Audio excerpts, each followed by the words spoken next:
Le TGV. Tout le monde le connaît, mais il a bien failli ne pas exister parce que la France, à l'origine, avait une autre idée. L'aérotrain.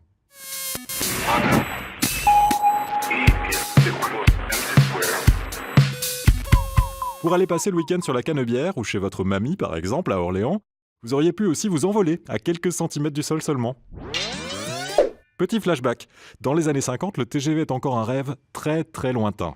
Le Mistral, c'est aussi depuis quelques années le nom prestigieux d'un train drapeau, le train le plus rapide du monde sur un aussi long parcours qui porte au loin la renommée du rail français. Ce train, le plus beau de la SNCF, atteint péniblement les 160 km/h et il faut au moins 8 heures pour faire Paris-Marseille. Pour la France d'après-guerre, c'est l'heure de la reconstruction, de l'explosion des naissances, le fameux baby-boom. Et pour accueillir sa progéniture, la France veut construire de nouvelles villes, de nouveaux lieux de vie. Et l'ingénieur Jean Bertin a une idée de génie pour les relier entre eux, ces nouveaux lieux. Et ces nouveaux-nés par milliers, il veut inventer l'aérotrain.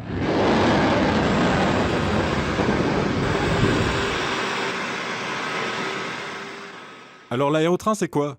C'est une voiture futuriste qui glisse à cheval sur un rail central unique, un train qui ne touche pas le rail, de l'air comprimé circule en continu sous le wagon, et pas de frottement, ça veut aussi dire plus de vitesse et moins d'usure.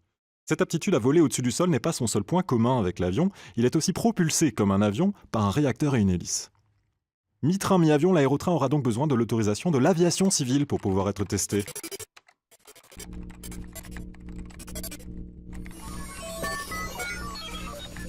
Lors du premier vol expérimental en 1966, Jean Bertin retient son souffle. L'aérotrain atteint les 303 km/h. 303 km/h, c'est du jamais vu.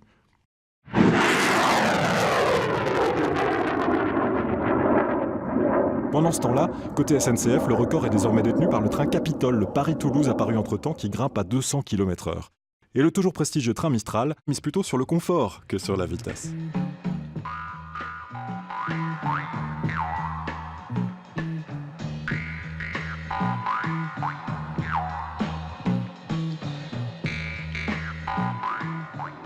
Quant à l'aérotrain, il bat un nouveau record l'année suivante, 345, puis 422 km/h.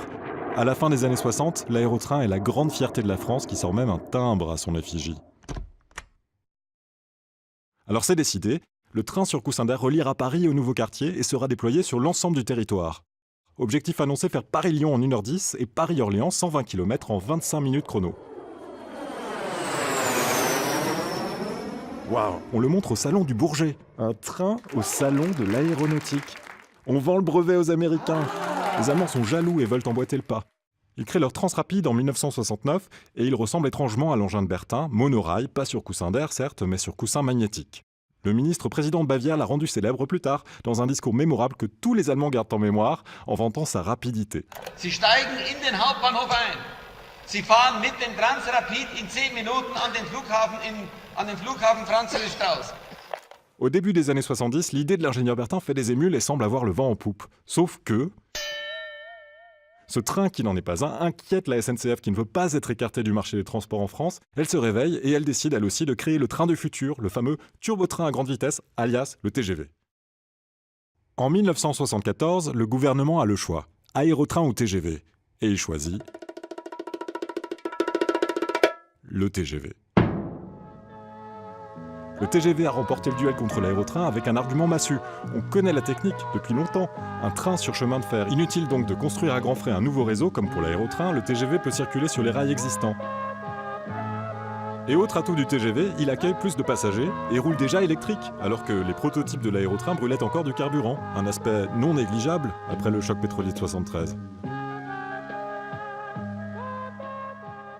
Mais aujourd'hui, il y a encore des pays qui sont très loin d'avoir l'infrastructure ferroviaire que l'on connaît en Europe. Le Brésil, les États-Unis, l'Inde, la Chine. Et ces pays trouvent l'idée du monorail à grande vitesse, au déraillement réputé impossible, plutôt séduisante. Shanghai a inauguré son Transrapide, le Japon s'en est inspiré pour concevoir le Maglev, le train le plus rapide du monde qui atteint les 603 km/h. Et au Brésil, des ingénieurs français veulent carrément ressusciter la vision de Jean Bertin. L'aérotrain ne reliera sans doute jamais Paris à Marseille, mais il sillonnera peut-être un jour les plateaux brésiliens. Pour relancer sa lunette de réalité augmentée, Google remet au goût du jour un concept apparu au XVIe siècle, le monocle.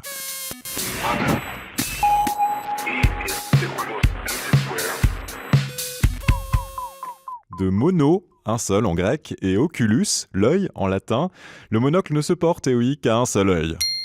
Au moment où il l'invente, les prédécesseurs de nos ophtalmos et opticiens ont beau se creuser la tête à la recherche d'un concept pour le faire tenir, ils n'ont pas encore eu l'idée d'accrocher une paire de lunettes derrière les oreilles. Le monocle contient 2 innovations considérables. Son verre unique est enfin taillé dans du verre et non plus dans de la pierre semi-précieuse grâce au progrès technique des maîtres verriers italiens à Murano. Et sa forme convexe est la forme idéale pour faire converger les rayons de lumière, les condenser et aider l'œil à faire le point. Deuxième nouveauté, sa monture, ou plutôt son cercle, le plus souvent en métal. Il est ajusté avec précision à la taille de l'ovale formé entre l'arcade sourcilière et la pommette. Un bon monocle est personnalisé et tient donc parfaitement. Ce double concept plutôt génial est amélioré en permanence depuis le XVIe siècle grâce aux connaissances scientifiques et médicales, en particulier le calcul de la forme du verre pour corriger la vue. Au XVIIIe siècle, le monocle devient la coqueluche de l'intelligentsia. Les Européens à la vue un peu faiblissante, qui veulent continuer à lire et à écrire, emboîtent le pas au baron allemand Philipp von Stosch, qui est le premier à l'arborer en société. Les médecins dénoncent pourtant régulièrement les méfaits du lorgnon calé contre l'arcade, qui crispe les muscles du visage et génère fatigue et migraine car le verre est souvent mal ajusté. Mais les adeptes du verre unique, qu'on appelle aussi les monoclés, ou moins sympathiques les monocolars, résistent. Car au-delà de son apport pour la vue, le monocle, c'est chic, ça donne de la prestance, il devient l'accessoire symbole de tous ceux qui veulent se démarquer de la société. Les aristocrates, les lesbiennes, les militaires au gradé. Sauf en France. Dans la foulée de la Révolution, l'armée ne veut pas être assimilée à l'aristocratie et, pour prouver qu'elle est proche du peuple, boude le monocle. En Allemagne, au contraire, les cadres de l'armée prussienne raffolent de cet attribut d'autorité. Symbole de la Prusse et des aristos, autrement dit de l'ennemi, le monocle périclite en France à la fin du XIXe, victime de son image. Plus d'un siècle est passé, et cet objet qui combine avantageusement accessoires de mode et verre correcteur revient sur le devant de la scène. Les presbytes, ceux qui voient mal de près, le redécouvrent comme alternative au binocle quand ils ont besoin d'une correction différente à chaque œil. Même si beaucoup optent alors pour les lunettes à correction différenciée ou la chirurgie ou encore les lentilles de contact. Mais surtout, les hipsters et les lanceurs de mode se le réapproprient, on voit le monocle revenir dans les cafés et les galeries d'art de Berlin à New York. Et il est amusant de voir que, pour rattraper l'énorme flop de ces lunettes connectées, Google revient aussi à cette forme surannée. En effet, la première mouture des fameuses Google Glass inquiète avec sa caméra intégrée. Non seulement elles peuvent porter atteinte à la vie privée, mais leur monture couvre les 2 yeux, ce qui donne l'impression de détacher totalement leur porteur du monde réel. Le monocle, en revanche, présente l'avantage de laisser un œil libre, en position de percevoir l'image brute, le réel sans filtre. Le géant de la Silicon Valley a donc repêché le concept et déposé un brevet fin 2015 pour une version monocle de sa Google Glass. La société entretient le mystère et n'a pas encore fait d'annonce, sans doute pour mieux convaincre les dandys du XXIe siècle et autres rebelles 2.0 de l'adopter, comme aux grandes heures du baron von Stosch. Si le prix reste le même que lors de la première tentative de lancement, 1500 $, le monocle ne devrait pas avoir de mal à conserver son caractère exclusif. Bien avant la cassette vidéo, on pouvait déjà regarder des films à la maison sur un vinyle de 21 cm de diamètre. Le vidéodisque.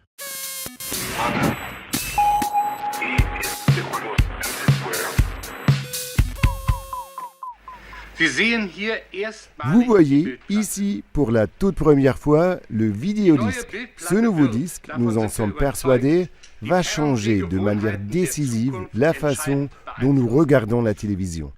1970, la révolution est annoncée par la société allemande Telefunken. À l'époque, il y a très peu de choix parmi les chaînes de télé. Une soirée devant le petit écran peut vite tourner à l'ennui. L'idée de pouvoir visionner des films sur un tourne-disque ouvre des perspectives prometteuses.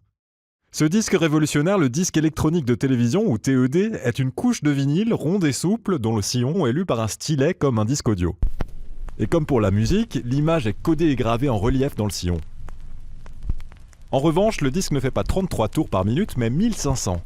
Un peu rapide, il doit tourner dans un appareil fermé sur coussin d'air. Et défense absolue de toucher à la surface du disque bien trop sensible. Il n'y a pas de face B, le film n'est gravé que d'un seul côté, du coup il faut une dizaine de disques pour faire tenir un long métrage, et voilà pourquoi le vidéodisque ne provoque pas la révolution attendue, à peine quelques milliers d'appareils sont vendus. Le Hollandais Philips reprend le principe en 1982 avec une différence de taille. Le sillon n'est plus lu par un stylet, mais par un rayon laser d'un millième de millimètre. L'avantage, c'est que le laser n'a pas un sillon continu, mais une multitude de sillons parallèles. À chaque image, le laser va au sillon suivant. En appuyant sur pause, le laser reste sur le même sillon et présente une image fixe de bonne qualité. D'un seul coup, il y a beaucoup plus de place sur le disque que Philips a baptisé fièrement Laser Vision. Il est brillant et ressemble à nos DVD d'aujourd'hui, juste beaucoup plus grand. Grâce au laser, le disque vidéo fait ses preuves. Après Philips, le japonais Pioneer crée son Laserdisc, avec son stéréo, 2 faces, assez de place pour un film, et des bonus. L'image et le son sont impeccables, Pioneer écoule près de 17 millions d'appareils Laserdisc. Les fans de Star Wars l'adoptent, mais aussi les bars karaoké, ainsi que les amateurs de films passés sous le manteau. Mais le Laserdisc marche surtout en Amérique du Nord et en Asie. En Europe, c'est le flop. Car le disque vidéo a une grande concurrente, la vidéocassette alias VHS, apparue au même moment, moins chère et plus pratique parce qu'elle permet d'enregistrer à une époque où le replay n'existe pas encore. Ce n'est qu'avec la numérisation que le disque vidéo entrera véritablement dans les mœurs. Comme la musique sur un tourne-disque, le signal analogique est assez instable, le signal numérique y remédie et remplace l'image et le son par un code binaire, des suites de 0 et de 1. Pour chaque image, il envoie un paquet composé de nombreuses informations, le tout lisible grâce à des puces d'ordinateurs bon marché et compactes, et c'est ainsi que naît le DVD.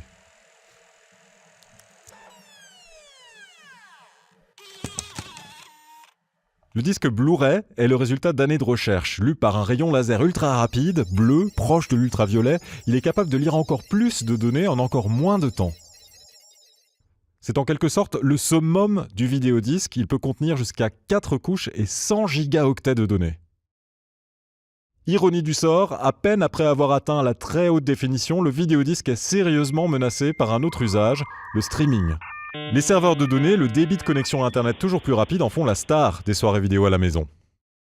Le disque n'a pas dit son dernier mot, des chercheurs australiens viennent de découvrir une manière de graver 1000 téraoctets sur un DVD, soit un film en HD d'une durée de 10 ans. Une solution potentielle pour le stockage de données, mais pas forcément pour le home cinéma, l'idée d'origine. Les disques ont déjà presque disparu du salon. Tout le monde est persuadé que c'est ultra moderne, que ça vient d'être inventé, mais ça existait déjà il y a plus de 100 ans. La voiture hybride.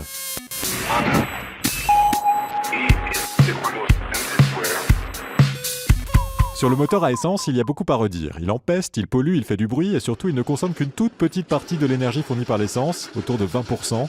Le reste, c'est de la fumée inutile. Contre lui, le moteur hybride remporte le concours haut la main. Il économise l'essence et en plus il est écologique. Hybride, ça veut dire quoi au juste ? C'est le mariage de 2 technologies, un moteur à combustion, donc à essence, et une batterie. Chacune d'elles utilise l'énergie à sa manière pour entraîner les roues.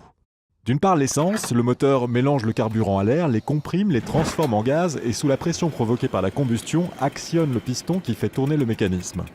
D'autre part, l'électricité, dans le moteur, elle crée un champ magnétique autour du rotor qui se met alors lui aussi à tourner. Et dans un moteur hybride, il faut que les 2 systèmes communiquent pour pouvoir se relayer et se soutenir. Tout ça fait beaucoup de techniques à placer sous le capot. Vous vous dites sûrement, un truc aussi compliqué, ça ne peut sortir que de la tête des ingénieurs du 21e siècle, mais pas du tout. L'un des inventeurs à l'origine de la voiture hybride n'est autre que Ferdinand Porsche, l'homme qui porte le nom de la société, qui porte le nom de l'homme et qui vend aujourd'hui des bolides de luxe. En 1950, un an avant sa mort, Ferdinand Porsche raconte la naissance de son hybride dans une interview. Grâce à mes bricolages chez moi, j'ai toujours eu un faible pour l'électrotechnique. Je suis arrivé à Vienne en tant qu'électrotechnicien. Dans une usine d'électrotechnique, là-bas, nous avons fabriqué une voiture électrique, une électromobile. En fait, un constructeur belge avait sorti la première hybride avant lui, mais pas grave, c'est Porsche qui récolte les lauriers avec sa célèbre Semper Vivus, le nom qu'il lui donne pour dire « toujours en service ».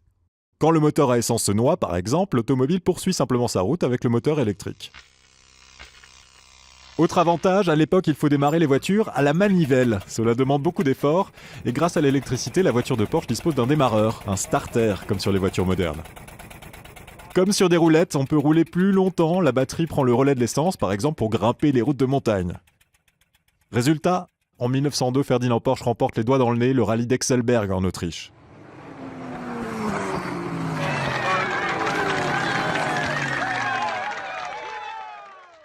Lors des manœuvres militaires en Hongrie, l'archiduc François-Ferdinand d'Autriche, celui qui sera tué plus tard à Sarajevo, se fait conduire au front à bord d'une hybride Launer Porsche. Et au volant, Ferdinand Porsche en personne. Pourtant, la technique ne s'impose pas et tombe même dans un certain oubli après la Seconde Guerre mondiale. Pourquoi ? C'est que son prix est exorbitant en comparaison avec les voitures essence. Et pour ne rien arranger, les voitures de l'époque ressemblent plutôt à des carrosses ouverts, ce qui est très mauvais pour la batterie. En roulant, la saleté et la poussière s'accumulent et y restent accrochées, elle finit par moisir. En plus, les routes de l'époque sont mauvaises et abîment le système électrique. Mais surtout, il n'y a pas encore de lithium-ion, ces batteries fabriquées à partir de métaux ultra compacts et que l'on retrouve aujourd'hui dans nos téléphones pour les alléger. Les batteries des premières voitures hybrides sont extrêmement lourdes. Et on comprend pourquoi, pendant longtemps, l'hybride n'a pas eu la cote. C'est une société japonaise, Toyota pour ne pas la nommer, qui reprend les recherches dans les années 70. Et ça tombe bien, années 70, crise du pétrole, on trouve l'idée absolument géniale de pouvoir économiser de l'essence en chargeant la batterie dans la descente. Mais même dans les années 70, les batteries ne sont pas encore assez légères et performantes, et ce n'est que 20 ans plus tard, avec les progrès faits en matière d'accumulateurs dans les années 90, que les constructeurs peuvent enfin sortir des modèles en série. Tous ont un modèle hybride à leur catalogue. Le réchauffement climatique est passé par là, l'essence c'est cher, ça produit des gaz à effet de serre, les voitures hybrides deviennent tendance. Le prix de vente a beau rester élevé, plus de 4 voitures sur 10 vendues par Toyota en France sont aujourd'hui des hybrides. Plus d'un siècle après la toujours en service de Porsche, l'hybride fait aujourd'hui partie des voitures du futur. La firme à la pomme l'avait déjà imaginé dans les années 80, mais le public n'était pas encore prêt à l'adopter. La tablette.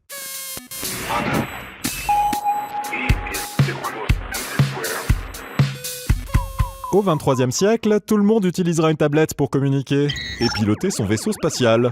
C'est la vision des créateurs de la série télévisée Star Trek dès 1966. Dans les nouveaux épisodes diffusés en 1987, ils baptisent même l'appareil PAD. Et les fans de la série de science-fiction se souviennent très bien de la déclaration la même année du PDG d'Apple, John Sculley, qui voulait créer le PAD. Il parle alors de l'ordinateur du XXIe siècle, son rêve pour le futur.